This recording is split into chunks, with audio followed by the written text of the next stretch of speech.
Hi everyone, welcome back to another video from Crazy Gamer. Today in this video I'm going to show you how to change country in snake.io. If you want to change your country in snake.io so that you can compete on different leaderboards or just customize your profile, follow along till the end. First of all, launch the snake.io game on your device and make sure that your app is updated to the latest version for smooth function. Once you're inside this homepage, click on your profile avatar at the top left corner.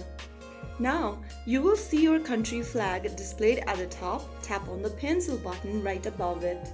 From the Select Profile Flag option, select the flag you'd like to change to, and then click on OK. Soon after you do that, you will be able to change your country or your country's flag in snake.io. If you found the video helpful, don't forget to like, share and subscribe to the channel. I will be back again in the next video. Thank you for watching.